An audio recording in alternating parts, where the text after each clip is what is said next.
people too close in this world, people in business too close to the governments? Well, you know, there is such a thing as insidious influence. And the question is, how does it operate? Does it involve bribery? And does it involve some sort of psychological domination of individuals? I don't believe in this notion of some sort of secret societies controlling people. But, of course, in any political system, there are sort of over-the-table and under-the-table arrangements. Arrangements that involved ruthless, illegal, and immoral activities in order to dominate humanity. Despite all of the evidence that has just been presented, this network would fall down the memory hole, even though 14 convictions were made in the Iran-Contra scandal.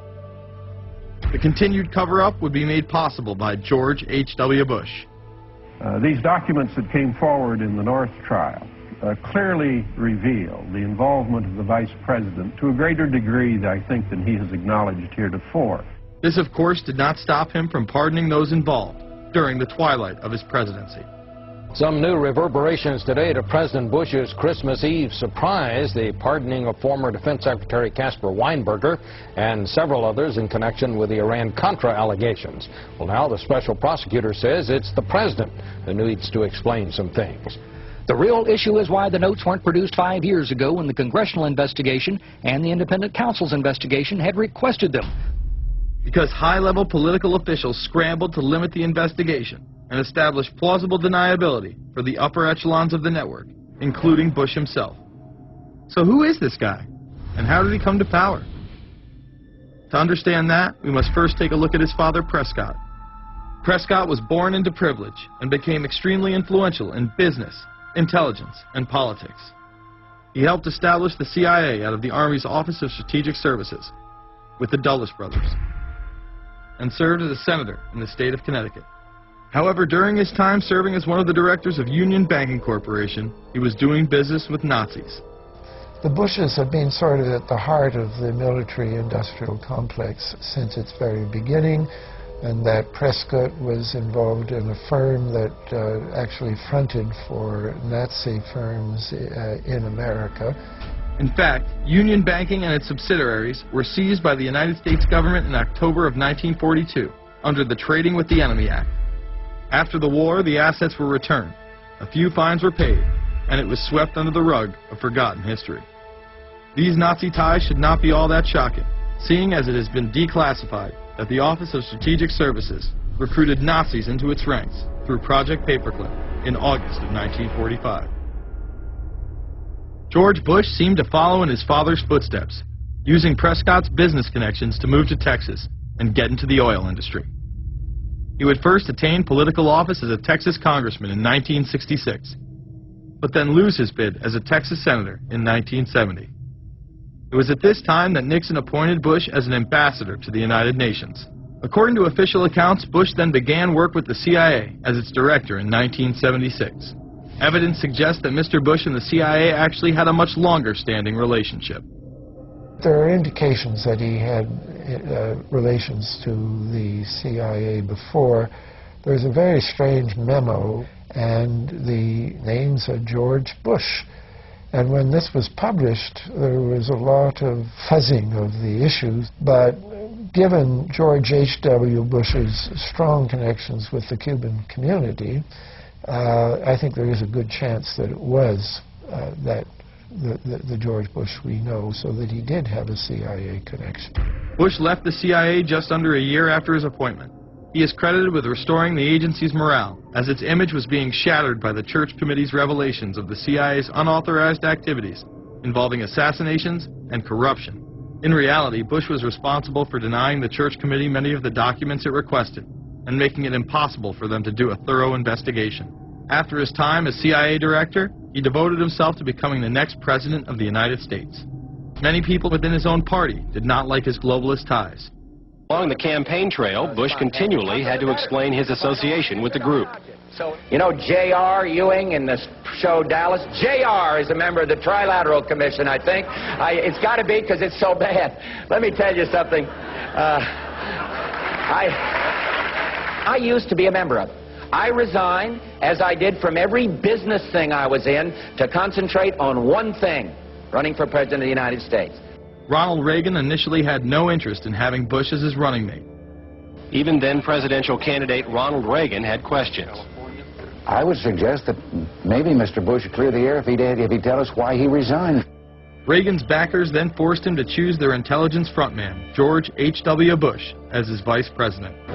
But in spite of last year's campaign rhetoric, all seems to be back to normal between George Bush and his old colleagues. And President Reagan, who is relying on many of these powerful business leaders to make his economic package work, will host commission representatives at the White House Monday.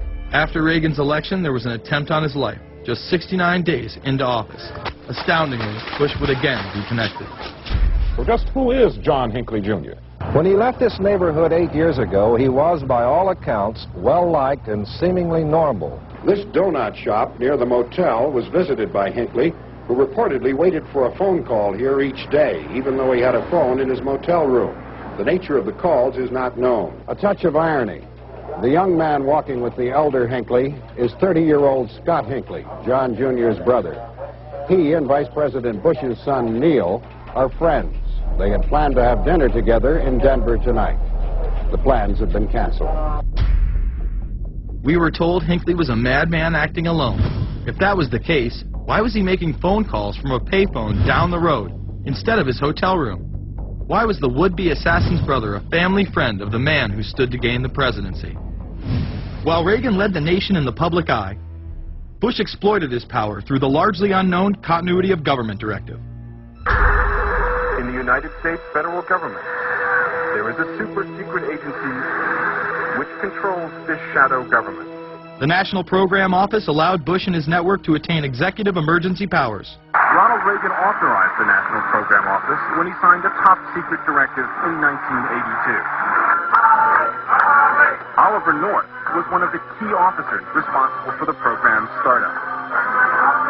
Under the NPO's direction, 4 agencies were charged with execution of the Doomsday Plan: the CIA, the Departments of State and Defense, and the Federal Emergency Management Agency. An effort was being made to consolidate continuity of government programs across several major departments of the government under one office. After 8 years of secret wars, covertly sponsored revolution and assassination had advanced globalist interests and allowed Bush to achieve his lifelong dream by becoming the 43rd President of the United States. The fall of the Soviet Union left the United States as the sole superpower in the world. The Wolfowitz Doctrine stated, "We must maintain the mechanism for deterring potential competitors from even aspiring to a larger regional or global role." The New World Order was on display with the first Gulf War and the creation of a European Union. After losing to his crony Bill Clinton, he faded into the background as the agenda for a New World Order marched forward. After 1989, President Bush said, and it's a phrase that I often use myself, that we needed a New World Order.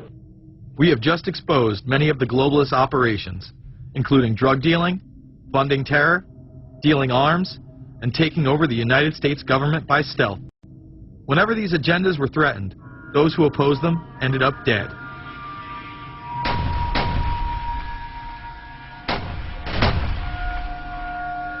We've got some difficult days ahead, but it really doesn't matter with me now, because I've been to the mountaintop.